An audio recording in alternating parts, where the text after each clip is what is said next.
வந்தாலும் வரும். ராவணனுங்கிற கருநாகம் எப்ப வேணும்னாலும் வரும் என்ற அச்சத்தினாலே அவள் தூங்குவதே கிடையாது. 10 மாசம். அது எப்படி சார் முடியும்? ஆமா, சாப்பிட்டிருப்பாளா இல்லையா? அது எப்படிங்க? நல்லா ரீல் விடுறீங்களே. 10 மாசமா சாப்பிடலையா? 10 மாசமா தூங்கலியா? அத்திரி முனிவர் மனைவி அனசூயா தேவி. அனசூயா தேவி சீதைக்கு ஒரு மந்திரம் சொன்னாள். இந்த மந்திரம் 2ஐயும் வச்சுக்கோ, பயன்படும். முதல் மந்திரத்தை சொன்னா தூக்கம் வராது. 2வது மந்திரத்தை சொன்னா பசிக்காது. ஓ, இன்னைக்கு அந்த 2 மந்திரம் முழிச்சுக்கிட்டு உட்கார்ந்து இருக்கிறா. கண்ணீர் கொட்டுது. ஒருவேளை ராமன் என்னை தள்ளி விட்டானோ? லக்ஷ்மணனை பார்த்து ஒரு வார்த்தை அநியாயமா கேட்டனே. ராமனுக்கு ஆபத்து என்று தெரிந்த பின்னாலும் என் பக்கத்தில் நிற்கிறாயே, என்ன நினைப்போடு நிற்கிறாய்?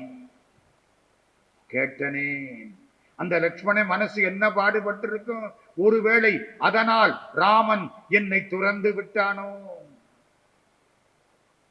பக்கத்துல திரிஜடை, 3 ஜடை, 3 ஒரிஜினல், 3 ஜடை. நம்ம தாய்மார்களுக்கு 3 பின்னல் தெரியுமா? இந்த ஜடை பின்ற போது எத்தனை பின்னலம்மா? புரியுதா? 3. ஆனா 1 தெரியாது, 2 தான் தெரியும். இந்த உடம்புல 3 நாடி. வலது மூக்கல மூச்சு ஓடுனா சூரியகலை, இடது மூக்கல மூச்சு ஓடுனா சந்திரகலை, நடுவுல ஓடுனா சுழிமுனை. 3 நாடியில சுழிமுனை தெரியாது, சூரியகலையும் சந்திரகலையும் தெரியும். அது மாதிரி தாய்மார்கள் சட பின்ற பொழுது 3 எடுத்தாலும் 2 தெரியும், 1 தெரியாது. அலகாபாத்ல எத்தனை நதி சேருது? திரிவேணியில 2 தெரியும், 1 தெரியாது. கங்கை தெரியும், யமுனை தெரியும், சரஸ்வதி தெரியாது. இப்போ பக்கத்துல தூங்கினவர், அவளுக்கு என்ன பேரு? திரிஜடை. 3 ஜடை. அவதான் இவளுக்கு ஃப்ரெண்டு. விபீஷணனுடைய பொண்ணு. விபீஷணே அவளை எப்படி வளர்த்திருக்கான் பாருங்க. அந்த இடத்துல அவதான் இவளுக்கு எல்லாம். அவன் நல்லா தூங்கினாளா, சீதாதேவி எழுப்பிட்டான். துக்கம் தாங்கல. என்ன? ஒண்ணுமில்ல, ஒரு கனவு கண்டேன், நீ பாதியில எழுப்பிட்டியே. கனவா? கனவுல என்ன கண்டேன்? ஒரு காடு, காட்டுக்குள்ளே 2 சிங்கங்கள் வருகின்றன. ஒரு மான் துடித்து கொண்டிருக்கிறது. 2 சிங்கங்களும் வந்து அந்த மானை அழைத்து கொண்டு செல்கின்றன. அப்புறம் எங்க பெரியப்பா ராவணேஸ்வரன்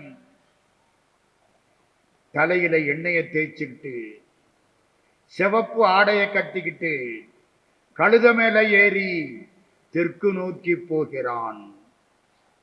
புரியுதா? புரியலையா? என்ன சிவப்பு ஆடை, என்ன கழுத, தெற்கு நோக்கி போறான். நம்ம போற அன்னைக்கு நமக்கு நல்லா எண்ணெயை தேய்ச்சி குளிப்பாட்டி வாங்க, நல்லா எரியட்டும்னு. தெற்கு யாரு தசை? யமன் தசை. எங்க பெரியப்பா ராவணேஸ்வரன் கழுத பூட்டிய தேரில் தெற்கு நோக்கி போகிறான். தலையில எண்ணெய், இடுப்புல சிவப்பு துணி. ராவணேஸ்வரன் வீட்டில இருந்து 1000 விளக்குகளை ஏந்தி கொண்டு ஒரு அழகான பெண் எங்க அப்பா வீட்டுக்கு வருகிறாள். மகாலட்சுமி, ராஜலட்சுமி. அப்புறம் நீ அதுக்குள்ள என்னை எழுப்பி விட்டேன். அரக்க மாதர்கள் கழுத்தில இருக்கிற சங்கிலி தாலி அதுவா கலண்டு விடுகிறது. நீ என்னை எழுப்பிட்டியே, நான் என்ன பண்ணுவேன்? ஐயோ, ஐ எம் வெரி சாரி. ஒன்னு செய்யி, தூங்கிட்டு மிச்ச கனவையும் கண்டு சொல்லு. இன்னமும் துயில்க என இருகை கூப்பினாள். ஏமா, திருப்பி தூங்கினா கனவு என்ன மிச்சம் வருமா? அது என்ன ஆனந்த விகடன் தொடர் கதையா அடுத்த வாரம் பார்க்கலாம்ங்கிறதுக்கு. இதெல்லாம் கம்ப சித்திரம். படிச்சீங்கன்னா அவ்வளவு அற்புதமா இருக்கும். அதுவும் கம்பனை படிக்கணும். வேற வேற அந்த மாதிரி யாரும் கிடையாது. பாரதியார்ட்ட கேட்டாங்களாம், ஏய் தமிழ்நாட்டை பத்தி சொல்லு. கல்வி சிறந்த தமிழ்நாடு. ஏன்? புகழ் கம்பன் பிறந்த தமிழ்நாடு. அதனாலே இது கல்வி சிறந்த தமிழ்நாடு. தூங்கு, முடிஞ்சது. ராவணே வர்றான் சீதாதேவியை பார்க்க. ஆஞ்சநேய சாமி மேல, ஐயோ பாவி வந்துட்டானே, என்ன நடக்க போகுதோ. சீதை காலில் விழுந்துட்டான். நான் இதுவரை மன்மதனுக்கு அஞ்சுவதில்லை. தென்றல் என்னை கண்டு பயப்படும். இப்பொழுது பூமணம், தென்றல், மன்மதன் எல்லோரும் என்னை துன்புறுத்துகிறார்கள். நீதான் என்னை காப்பாற்ற வேண்டும். கன்றாவி காலில் விழுந்தான். படி பார்க்கலாம். சீதை என்ன தெரியுமா செஞ்சா? ஒரு துரும்ப கிள்ளி போட்டான். திரும்பிக்கிட்டா. ராவணா, உனக்கு 10 தலை. ராமன் வில் வித்தையில் சிறந்தவன். வில் வித்தை தெரியாதவன் அம்பு விட்டா கூட 10 தலையில ஒத்த தலை மாட்டிக்கும். புரியுதா? எனக்கு அம்ப பிடிச்சுக்கிட்டு வில்ல விடுறதா, வில்ல பிடிச்சுக்கிட்டு அம்ப விடுறதான்னு தெரியாது. அட எப்படியோ கத்துக்கிட்டேன். 5ஆம் தலைய குறி வச்சா 8ஆம் தலையாவது மாட்டிக்கும்ல. வரிசைக்குள்ள இருக்கு 10 தலை. உன் தலை 10. எங்கள் ராமனுக்கு வித்தக வில்லினார்க்கு விளையாடுவதற்கு ஏற்ற சித்திர இலக்கமாகும். அது என்ன சித்திர இலக்கம்? டார்ஜெட். அப்படி தமிழ்ல சொன்னாத்தான் புரியும். இலக்கு. இந்த துப்பாக்கி சுடுறது என்சிசியில பார்த்திருக்கீங்களா? துப்பாக்கி சுடுவான். மலையில ஒரு துவாரம் போட்டிருப்பாங்க. ஒரு ரவுண்டுக்குள்ள சுடணும். நம்மாலும் வெளியிலே சுடுவேன். சில கெட்டிக்கார பயலுக சுட்டு புட்டு ரவுண்டு போட்டுருவேன். இது எதுக்கு வம்பு? அதுக்குத்தான் என்ன பேரு? இலக்குன்னு பேரு. ராவணா, உனக்கு 10 தலை. எங்கள் ராமச்சந்திர மூர்த்திக்கு அது விளையாடுவதற்கு ஏற்ற சித்திர இலக்கமாகும். அவனுக்கு கோபம் தாங்கல. 50 அரக்கியரை பார்த்தான்.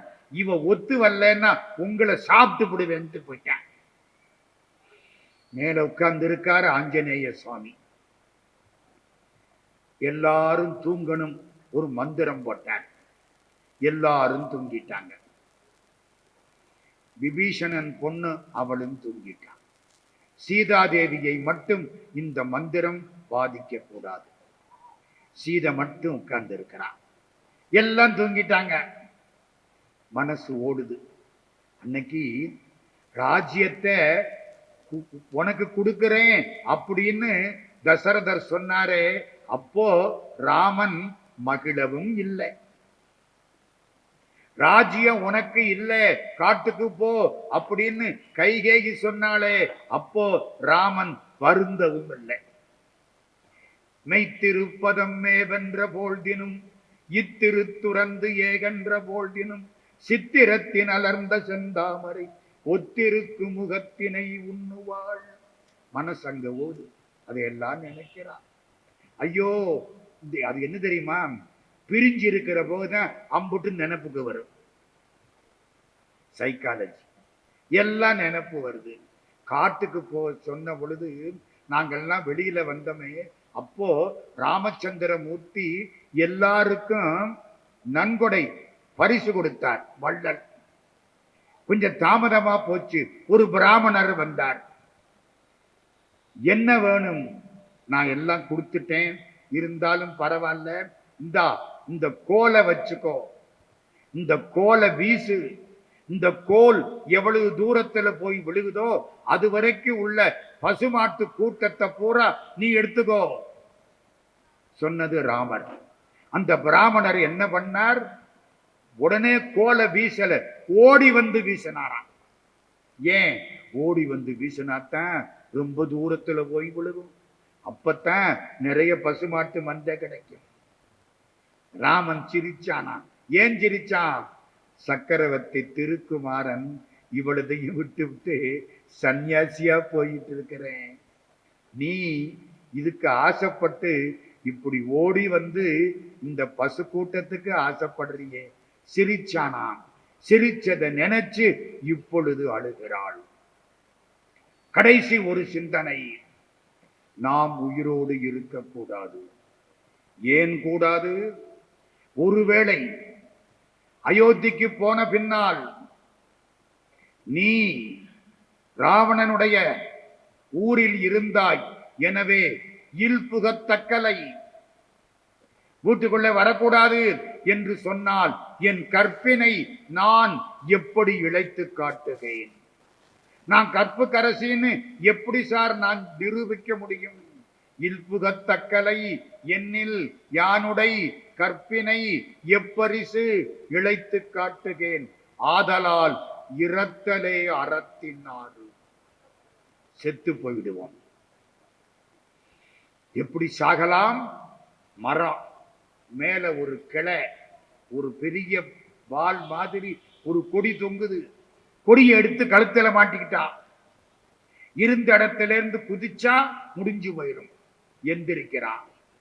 கொடிய கழுத்துல மாட்டிக்கிட்டா, இறக்க போறா. மேல ஆஞ்சநேய சாமி பார்த்தார். ஐயோ, வெண்ண திரள்ற பொழுது தாலி உடைஞ்சிடும் போல இருக்கே. இவ்வளவு நேரம் காத்து கடந்து இவளை பார்த்தேன். இவ சுருக்கல தொங்கினா என்ன ஆகிறது? கீழே இறங்கணும், இவளை பார்க்கணும். ஆனா பயப்படுவா. என்ன செய்யலாம்? காப்பாத்தணும், பிடிக்கப்படாது. ராம் ராம் ராம் ராம் ராம் குதிச்சார். ராம்ங்கிற வார்த்தையை கேட்டாள், தூக்கி போட்டான். 10 மாசமா கேட்காத வார்த்தை. எங்க வீட்டுக்காரன் பேரு. நீ யார்? நான் ராமதூதன். நீ குரங்கா இருந்தாலும் சரி, அரக்கனாய் இருந்தாலும் சரி, யாராயிருந்தாலும் சரி, என் நாதன் பெயரை சொல்லி என்னை வாழ்வித்தாய். சந்தோஷம் தாங்கல. நான் ராமதூதன் தாயே, ராமனிடத்திலே இருந்து வந்தேன். அவர் எப்படி இருக்கிறார்? உயிரை இங்கே விட்டு விட்டு உடம்பு எப்படி இருக்குமோ அப்படி இருக்கிறார். சந்தோஷம் இவளுக்கு. இந்த அம்மா, தாயே இந்தா. எது? அந்த மோதிரம். எந்த மோதிரம்? அந்த போட்டு வாலா கொடுத்தானே, அது எவ்வளவு புண்ணியம் பண்ண மோதிரம் பாருங்க. கொடுத்த உடனே வாங்கினா நெஞ்சில வச்சுட்டா. வஞ்சர் ஊருக்கு வந்தது கண்ணீரால் நீராட்டினாள். அப்பா, நீ என்ன வேலை பார்க்கிற? நான் ராமர்கிட்ட பக்கத்துல சுக்ரீவன்கிட்ட ஏவல் கூவல் வேலை பார்க்கிறேன். ஏவல் கூவல்னா தெரியுமா? வாட்ச்மேன். ஏய், இந்த சேரை தூக்கி போடு. அந்த மாதிரி. இவர் உண்மையில மந்திரி. நான் மந்திரின்னு சொல்லல, ஏவல் கூவல் பணி செய்தேன். மந்திரியா உள்ள ஆஞ்சநேய சுவாமி நான் வேலைக்காரங்கிறாரு. மந்திரி விட்டு வேலைக்காரன், நான் மந்திரிங்கிறான். இப்போ ஒன்னும் சொல்லப்படாது. காலம் மாறி போச்சு. சரியா? கும்பிட்டார். ஆமா, எப்படி கடலை தாண்டினேன்? விஸ்வரூபம் எடுத்துட்டார். வா, சுருக்கிக்கோ. சுருக்கிட்டார். கும்பிட்டார். அம்மா, என்ன ஒண்ணு கேட்கிறேன், கேளு. என் தோல்ல ஏறிக்கிறீங்களா? கொண்டே ராமன்கிட்ட விட்டுறேன். இவருக்கு தெரியும், வருவாளா மாட்டாளா? ராமன் கண்டு வரும் இருக்கான், சுக்ரீவன் கொண்டு வரும் இருக்கான். என் தோல்ல ஏறிக்கிடுங்க தாயி அப்படிங்கிறதுக்குள்ள கொண்டு போய் கிஷ்கிந்தையில விட்டுறேன். ஆஞ்சநேயா, இந்த அசோகவனத்து பழத்தை பறிச்சு சாப்பிட்டியா? இது கம்பன்ல கிடையாது, ஒரிய ராமாயணம். ஆஞ்சநேயா, இந்த மரத்து பழத்தை பறிச்சு சாப்பிட்டியா? இல்ல தாயி. அப்ப எப்படிடா இந்த திருட்டு புத்தி உனக்கு வந்தது? என்னை திருட்டுத்தனமா தூக்கிக்கிட்டு வந்தவன் ராவணன். நீயும் திருட்டுத்தனமா தூக்கிக்கிட்டு போனா அவனுக்கு உனக்கு என்ன வித்தியாசம்? திருடன் ராவணன் அவனுடைய அசோகவனத்து பழத்தை சாப்பிட்டதுனால உனக்கும் திருட்டு புத்தி வந்துருச்சோன்னு நினைச்சேன். மறக்காதீங்க, யாரு வீட்லயாவது கூப்பிட்டா சாப்பிட போகக்கூடாது. நல்லவங்க வீட்டுக்குத்தான் சாப்பிட போகணும். திருடன் வீட்டுக்கு சாப்பிட போனா திருட்டு புத்தி வந்தே தீரும். விடாது விடாது. ஆமா, அவன் சம்பாதிச்ச பாவம் நமக்கு முல்ல வர. இதெல்லாம் உரிய ராமாயணத்தில் இருக்கு. என்ன சொன்னா தெரியுமா? இப்ப கம்பராமாயணத்துக்கு வரேன். ஆஞ்சநேயா, என்னால இவங்களை எல்லாம் ஜெயிக்க முடியாதுன்னு நினைச்சுக்கிட்டு இருக்கியா? அல்லல் நீ அல்லை அல்லல் மாக்கள் இலங்கையதாகுமோ? இலங்கை என்னடா எனக்கு பெருசு? எல்லை நீத்த உலகங்கள் யாவும் என் சொல்லினால் சுடுவேன். ஒரு வார்த்தையினால சுட்டு விடுவேன்.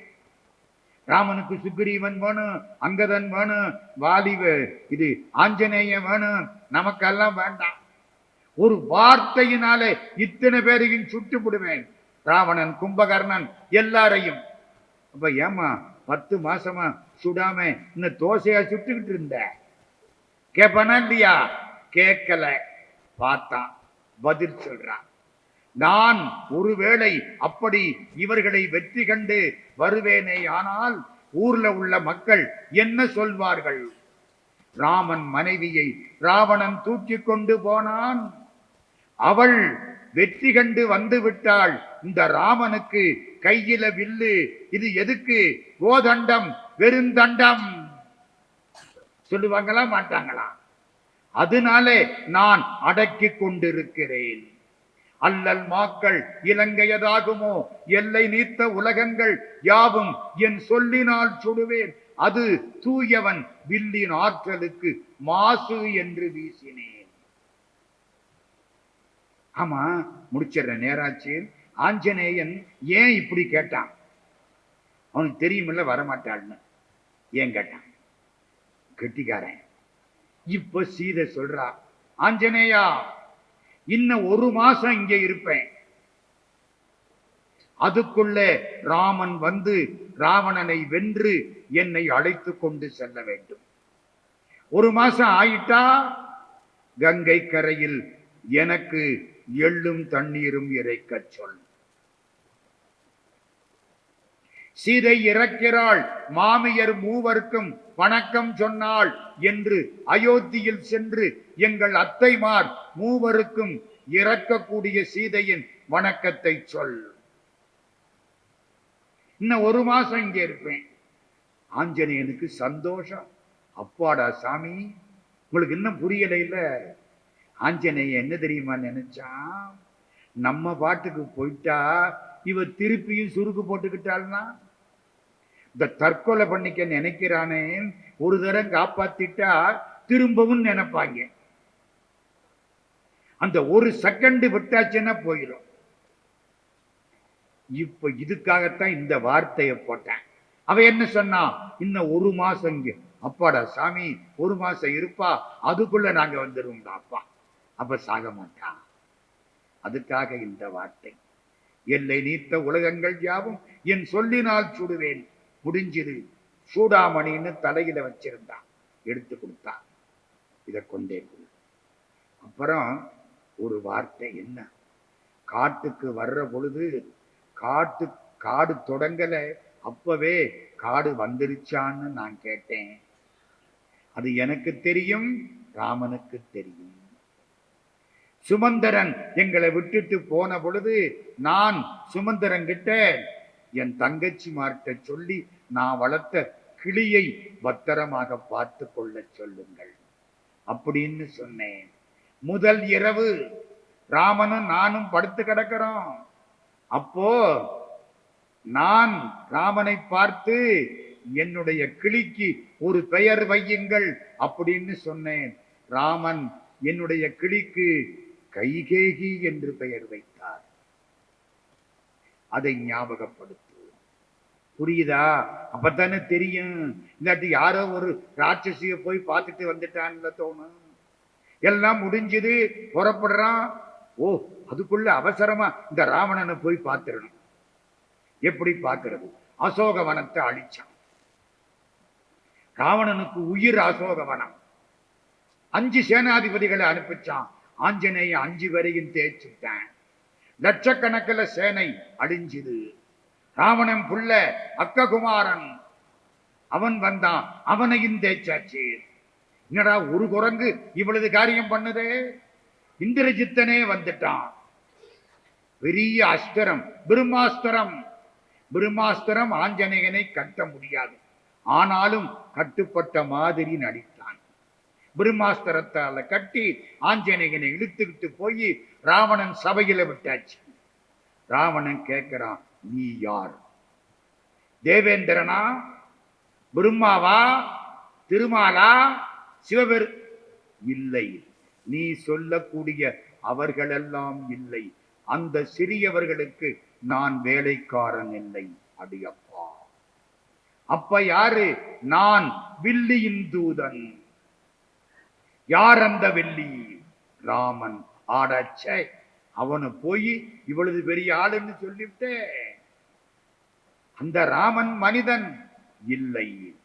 மூலமும் நடுவும் ஈரும் இல்லதோர் மும்மைத்தாய காலமும் கணக்கும் நீத்த காரணன். கைவில் ஏந்தி சூலமும் திகிரி சங்கும் கரகமும் துறந்து தொல்லை ஆலமும் மலரும் வெள்ளி பொறுப்பும் விட்டு அயோத்தி வந்தான். சிவபெருமான் இருக்கிறது கைலாசம், பிரம்மா இருக்கிறது பிரம்மலோகம், திருமால் இருக்கிறது விஷ்ணு லோகம். 3 பேரும் 3 லோகத்தையும் விட்டு அயோத்திக்கு வந்தாங்க. பிரம்மா கையில வச்சிருக்கிற கமண்டலத்தை வச்சுட்டார், திருமால் சக்கரத்தை வச்சுட்டார், சிவபெருமான் சூலத்தை வச்சுட்டார். 3ஐ சேர்த்து வில்லா மாத்தி கையில எடுத்துட்டாங்க. மூவருள் ஒன்று அல்ல, மூவருக்கும் மேலான மூர்த்தி. இப்ப ராவணன் கேட்கிறான், ஆமா நீ நேர்ல என்ன வந்து பார்க்க வேண்டியதானே, ஏன் அசோகவனத்தை அழிச்ச?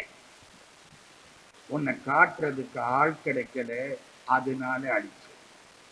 புரியுதா புரியலையா? முடிச்சிடுறேன். இங்க காலேஜுக்கு ஒரு பையன் பியூசிக்கு வந்தான். அந்த காலத்துல பியூசின்னு ஒண்ணு இருந்துச்சு, ப்ரீ யூனிவர்சிட்டி கோர்ஸ். பிரின்சிபலை பார்க்கணும்னா பியூன் விட மாட்டேன், கல்லை எடுத்து கண்ணாடியை உடைச்சுட்டேன். குடிச்சுக்கிட்டு போய் பிரின்சிபல்கிட்ட விட்டுட்டாங்க. ஏன்டா கண்ணாடியை உடைச்ச? உங்களை காட்டுறதுக்கு ஆள் இல்லை, வழி இல்லை, அதனால கண்ணாடியை உடைச்சேன். பிரின்சிபலுக்கு கோபம் வருமா வராதா? ராவணா, காட்டுவாரின்மையின் கடிகாவினை வீட்டினேன். வந்தது கோபம். இவனை நெருப்ப வச்சு கொளுத்துக்கடான். யார? ஆஞ்சநேயனை. பக்கத்துல விபீஷணன், தூதுவனை கொல்லக்கூடாது. அப்ப என்ன செய்யலாம்? வால்ல நெருப்ப வச்சு கொளுத்து. வாடு நீண்டுகிட்டே போகுது. நம்ம கதை மாதிரி வாடு நீண்டுகிட்டே போகுது. துணியெல்லாம் வச்சு சுத்துனாங்க, கைத்த போட்டு கட்டனா, இருந்த கயிறெல்லாம் கொண்டாந்தாச்சு. அரக்க மாதர் கழுத்துல இருக்கிற மாங்கல்ய கயிறை தவிர எல்லா கைத்தையும் போட்டு கட்டியாச்சு. வாழு வளருது, நெருப்ப வச்சாங்க. மேல வந்தார், பார்த்தார், இலங்கையிலே எல்லா இடத்திலையும் நெருப்ப வச்சார். சீதாதேவி பார்த்தாள், ஓ இது ஆஞ்சநேயன் செயல். அக்னி, அனுமந்தனை சுடாதே, சீதையின் கட்டளை. அக்னி பகவானே, ஆஞ்சநேயனை சுடாதே. வால்ல சுடுமில்ல. ஆஞ்சநேயனுக்கு ஆச்சரியம், வந்து பார்க்கிறான், சீதை நல்லா இருக்கிறா. புறப்பட்டான், ஓடி வந்தான், பறந்தான், தாண்டினான், தனுஷ்கோடி கிட்ட வந்தான், எல்லார்ட்டையும் சொன்னான். எல்லாரும் புறப்பட்டாங்க. நேர கிஷ்கிந்தைக்கு போனான். ராமச்சந்திர மூர்த்தி தெற்கு நோக்கி உட்கார்ந்திருக்கார். முக்கியமான இடம் முடிச்சுப்படுறேன். தெற்கு நோக்கி உட்கார்ந்திருக்கார். ஆஞ்சநேயம் போனானா ராமனைத்தானே கும்பிடணும். ஒரு எபவுட் டர்ன் அடிச்சான், திரும்பினான். அந்த பக்கம் தலைய வச்சான், ராமன் பக்கம் காலை நீட்டுனா கும்பிட்டான். ராமனுக்கு சந்தோஷம். கண்டதும் உண்டு அவள் கற்பும் நன்று என கொண்டனன் குறிப்பினால் உணரும் கொள்கையான். இவன் பார்த்துட்டான். ஆமா, பார்த்துட்டா அவன் மிஸ்ஸஸ் ராவணனா ஆகியிருந்தா கும்பிட மாட்டான். கும்பிடுறான். அப்போ அவள் கும்பிடத்தக்கவளாயிருக்கிறாள். கண்டதும் உண்டு அவள் கற்கும் நன்று எனக் கொண்டனன். பாட்டெல்லாம் சொல்ல நேரம் இல்லையே. குறிப்பினால் உணரும் கொள்கையான். இப்பத்தான் பேசுறான். கண்டனன் கற்பினு கணியை கண்களால் கண்ணால கண்டேன். எங்க பின்ன மூக்காலைய பாப்பாங்க. நாங்க ஒரு கதை சொல்றது, அந்த காலத்துல ரஷ்யாக்காரன், அமெரிக்காக்காரன், நம்ம இந்தியாக்காரன் 3 பேரும் சந்தித்தார்கள். நம்ம ஆளு அமெரிக்காக்காரனை பார்த்து கேட்டான், நீங்க என்ன சாதித்தீர்கள்? நாங்க ஆகாசத்தையே தொட்டு விட்டோம். ஆகாசத்தை எப்படி தொடறது? அட தொட்டோம்னா தொடல, அரை இன்ச்சு கீழே போயிட்டு வந்துட்டோம். ரஷ்யாக்காரரே, நீங்கள் என்ன சாதித்தீர்கள்? நாங்கள் பூமி மட்டத்துக்கு சென்று பூமியை தொட்டு விட்டோம். எதுல? நீர்மூழ்கியினாலே. அது உடஞ்சில்ல போயிடும். அட தொட்டோம்னா தொடலையா, ஒரு அரை இன்ச்சு மேல போயிட்டு வந்துட்டோம். இப்ப 2 பேரும் இந்தியாக்காரனை பிடிச்சுக்கிட்டாங்க. நீங்கள் என்ன சாதித்தீர்கள்? நாங்கள் மூக்கினாலேயே சாப்பிடுவோம். மூக்கினால சாப்பிடுறதா?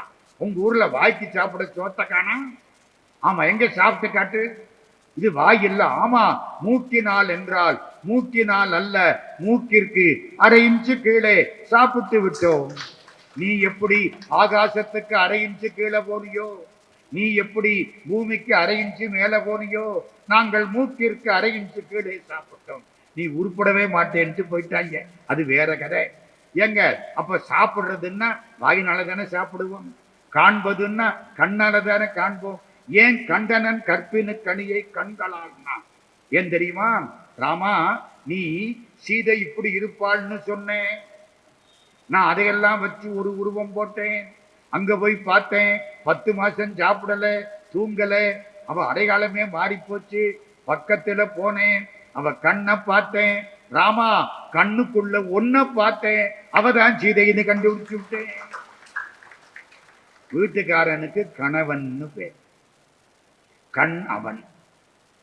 இனிமே தெரிஞ்சுக்கிடுங்க. கண்ணுக்கு அழகு கண்ணாடி இல்ல, கணவன். கண் அவன். அவள் கண்ணுக்குள்ள கடவுள் எங்கே இருக்காரு? என் கண்ணுக்குள்ளே இருக்காரு. காலத்தியான் அவனன் கண்ணுளானே. கணவன் எங்கே இருக்கணும்? பொண்டாட்டி கண்ணுக்குள்ளே இருக்கணும். நான் ஒன்னும் சொல்லக்கூடாது. அந்த கால சீதாதேவி ராமனை மேல இருந்து பார்த்தாள்ல, கொஞ்ச நேரம் இல்ல, ரொம்ப நேரம் ஆயிப்போச்சு. சுந்தரகாண்டம் கேட்டா நம்ம துன்பம் எல்லாம் தீரும். சீதாதேவி ஆஞ்சநேயனுக்கு வரம் கொடுத்தாள். என்ன வரம் தெரியுமா? உலகம் ஏழும் ஏழும் வீ உற்ற ஞான்றும் இன்று போல் என்றும் வாழ்வ. இன்னைக்கு மாதிரி என்றைக்கும் இருப்பாயாக. சீதைக்கு மகிழ்ச்சி, ராமனுக்கு மகிழ்ச்சி, ஆஞ்சநேயனுக்கு மகிழ்ச்சி. சுந்தரகாண்டம் கேட்டால் கேட்ட எல்லோருக்கும் மகிழ்ச்சி. ஏற்பாடு செய்த பெருமக்களுக்கு மகிழ்ச்சி, பேசியவருக்கு ரொம்ப ரொம்ப மகிழ்ச்சி. எல்லோரையும் வணங்கி என்னையும் ஒருவனாக்கி இருங்கடல் சென்னையில் வைத்த சேவக போற்றி என்ற திருவாசகத்தை நினைவு செய்து நெஞ்சத்தே நின்று நிறைவு தரும் மீனாட்சி கஞ்சமலர் சேவடிக்கு கைகூப்பி தெண்டனிட்டு நிறைவு வரை இருந்து கேட்ட நம்முடைய மணிவண்ணன் ஐயா அவர்களுக்கு நம்முடைய வாழ்த்துக்களை சொல்லி 100 ஆண்டு காலம் வாழ்க என்று வாழ்த்தி எல்லோரையும் வணங்கி இந்த உரையை அன்னை சீதையின் திருவடிகளில் சமர்ப்பணமாக்குகிறோம். நன்றி, வணக்கம்.